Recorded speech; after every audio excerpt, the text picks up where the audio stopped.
ప్రభాస్ గారి కెరియర్ లో ఇప్పటి వరకు చేసిన సినిమాలలో హైయెస్ట్ గ్రాస్ కలెక్షన్స్ ని వసూలు చేసి టాప్ 10 లో ఉన్న సినిమాలేంటో ఈ వీడియోలో చూద్దాం. Number 10 rebel. సెప్టెంబర్ 28, 2012లో రిలీజ్ చేసిన ఈ సినిమా డైరెక్టర్ రాఘవ లారెన్స్ గారు ఈ సినిమాకి 40 కోట్లని బడ్జెట్ పెట్టారు. స్టోరీ బాగున్నా సరే ఫ్లాప్ టాక్ తో రన్ అయింది. ఇక total world wide gross collections లో 44 కోట్లని వసూలు చేసింది ఈ సినిమా. Top 9 Mister Perfect. ఏప్రిల్ 22, 2011లో రిలీజ్ అయిన ఈ సినిమాని 18 కోట్లతో తీశారు ఈ సినిమా డైరెక్టర్ దశరథ్. 145 నిమిషాల రన్నింగ్ టైం తో వచ్చిన ఈ సినిమా ఆడియన్స్ కి బాగా నచ్చింది. ఇక చివరి వరల్డ్ వైడ్ గ్రాస్ కలెక్షన్స్ లో 47 కోట్లని వసూలు చేసి సూపర్ హిట్ టాక్ తో రన్ అయింది. టాప్ 8 మిర్చి. ఫిబ్రవరి 8, 2013లో కొరటాల శివ గారి డైరెక్షన్ లో వచ్చిన ఈ సినిమాకి బడ్జెట్ 35 కోట్లు పెట్టారు. అయితే ఈ సినిమా రిలీజ్ తర్వాత ప్రభాస్ అండ్ అనుష్క గారి మీద చాలా రూమర్స్ స్ప్రెడ్ అయ్యాయి. వీళ్ళిద్దరూ లివిల్ లో ఉంటున్నారు, పెళ్లి చేసుకోబోతున్నారని ఎన్నో రూమర్స్. ఇక ఈ విషయాన్ని పక్కన పెడితే ఈ మిర్చి సినిమా చివరి వరల్డ్ వైడ్ గ్రాస్ కలెక్షన్స్ లో 87 కోట్లని వసూలు చేసి బ్లాక్ బస్టర్ టాక్ తో రన్ అయింది. టాప్ 7 రాధేశ్యామ్. మార్చి 11, 2022లో 138 నిమిషాల రన్నింగ్ టైం తో వచ్చిన ఈ సినిమాకి బడ్జెట్ 300 కోట్లు పెట్టారు. ఈ సినిమాని టైటానిక్ లెవెల్లో తీయాలనుకున్నారు కేకే రాధాకృష్ణ గారు. బట్ చివరిలో డిజాస్టర్ టాక్ తో రన్ అయింది. ఇక వరల్డ్ వైడ్ గ్రాస్ కలెక్షన్స్ లో కేవలం 152 కోట్లని వసూలు చేసింది ఈ రాధేశ్యామ్. టాప్ 6 ఆది పురుష్. రామాయణం ఆధారంగా తీసిన ఈ యాక్షన్ సినిమాని 400 కోట్లతో తీశారు. ఈ సినిమా కోసం హయ్యర్ ఎక్స్పెక్టేషన్స్ ని పెట్టుకున్న ప్రభాస్ అన్న ఫ్యాన్స్ కి అనుకోలేని షాక్ తగిలింది. ఏకంగా పెట్టిన బడ్జెట్ ని కూడా వసూలు చేయలేకపోయింది సినిమా. 400 కోట్లని పెడితే చివరి బాక్సాఫీస్ గ్రాస్ కలెక్షన్స్ లో కేవలం 395 కోట్లని వసూలు చేసి ఫ్లాప్ టాక్ తో రన్ అయింది ఈ ఆది పురుష్. Top 5 Saaho.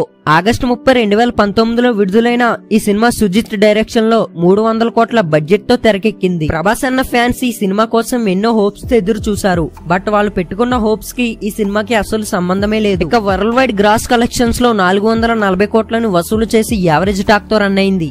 Top 4 Salaar. December 22, 2023లో ప్రశాంత్ నీల్ డైరెక్షన్ లో వచ్చిన ఈ సలార్ కి బడ్జెట్ 300 కోట్లు పెట్టారు. సాహో, రాధేశ్యామ్, ఆది పురుష్ వంటి సినిమాలతో వరుస డిజాస్టర్స్ ని అందించిన ప్రభాస్ ఈ సలార్ తో మంచి బ్యాకప్ నిచ్చారు. ఇక ఈ సినిమాకి వచ్చిన వరల్డ్ వైడ్ గ్రాస్ కలెక్షన్ చూసుకున్నట్టయితే 623.5 కోట్లని వసూలు చేసి హిట్ టాక్ తో రన్ అయింది.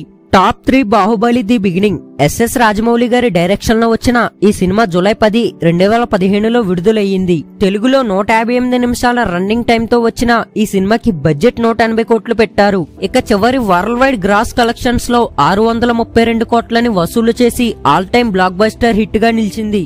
అయితే ఈ సినిమాతో పాన్ ఇండియా రేంజ్ కి ఎదిగారు ప్రభాస్. టాప్ 2 కల్కి 2898 AD. ఈ సినిమా గురించి ఎంత చెప్పినా తక్కువే. నాగశ్విన్ డైరెక్షన్ లో వచ్చిన ఈ సినిమాలో ప్రభాస్, అమితాబ్ బచ్చన్, కమల్ హాసన్, దీపికా పదుకునే వంటి ఎందరో స్టార్స్ నటించారు. 181 నిమిషాల రన్నింగ్ టైం తో వచ్చిన ఈ సినిమాని 600 కోట్ల బడ్జెట్ తో నిర్మించారు. ఇక ఈ సినిమాతో ఎన్నో రికార్డ్స్ ని క్రియేట్ చేశారు ప్రభాస్. ఇక చివరి వరల్డ్ వైడ్ గ్రాస్ కలెక్షన్స్ లో 1052.5 కోట్లని వసూలు చేసి బ్లాక్ బస్టర్ టాక్ తో రన్ అయింది. Top 1 Baahubali to the conclusion. April 28, 2017వ తేదీన విడుదలైంది ఈ సినిమా. అనేక రికార్డ్స్ ని క్రియేట్ చేసి ప్రభాస్ గారి కెరియర్ లో the best all time block buster movie for ever గా మొదటి స్థాయిలో ఉంది ఈ సినిమా. ఇక చివరి వరల్డ్ వైడ్ గ్రాస్ కలెక్షన్స్ లో 1814 కోట్లని వసూలు చేసి ప్రభాస్ గారికి ఈ సినిమా డైరెక్టర్ ఎస్ఎస్ రాజమౌళి గారికి అనేక రికార్డ్స్ ని క్రియేట్ చేసింది. తెలుగులో 1000 కోట్లని వసూలు చేసిన మొదటి తెలుగు హీరోగా కొత్త రికార్డ్ ని సృష్టించారు ప్రభాస్. సో చూసారు కదా ప్రభాస్ గారి కెరియర్ లో హైయెస్ట్ గ్రాస్ కలెక్షన్స్ ని వసూలు చేసిన టాప్ 10 సినిమాలేంటో. ఈ సినిమాలలో మీకు బాగా నచ్చిన సినిమా ఏంటో కామెంట్ చేయండి. Thank you for watching.